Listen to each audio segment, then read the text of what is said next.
Trump ক্ষমতায় আসলে বৈদেশিক আর্থিক সহযোগিতা নীতিতে পরিবর্তন আসবে এমনটা প্রত্যাশিত ছিল উল্লেখ করে পররাষ্ট্র উপদেষ্টা মোহাম্মদ তৌহিদ হোসেন বলেন, নতুন বাস্তবতা পর্যবেক্ষণ করছে বাংলাদেশ।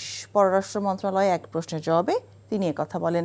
শনিবার যুক্তরাষ্ট্রের পররাষ্ট্র মন্ত্রণালয়ের নির্দেশে আগামী 90 দিনের জন্য সব মার্কিন বৈদেশিক সহায়তা কর্মসূচি সাময়িকভাবে বন্ধ করা হয়েছে।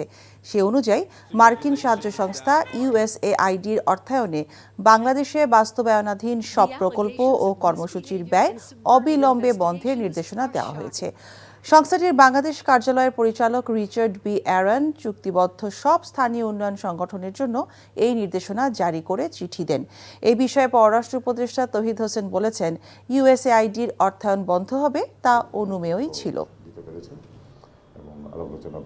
তারা সব ধরনের ফান্ডিং আপাতত কত 60 দিন না কত দিন 90 দিনের জন্য তারা বন্ধ রাখছে। এটা মোটামুটি কিন্তু প্রত্যাশিত ছিল। উনি কিন্তু নির্বাচনের আগে থেকে বলছিলেন যে উনি এগুলি বিবেচনা করবেন, নতুন করে দেখবেন।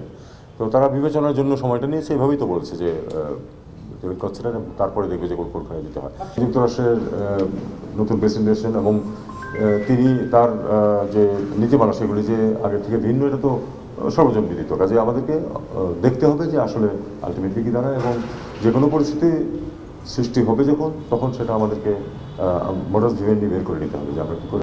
যমুনা স্মার্ট রেফ্রিজারেটর, স্মার্ট লাইফে স্মার্ট রেফ্রিজারেটর।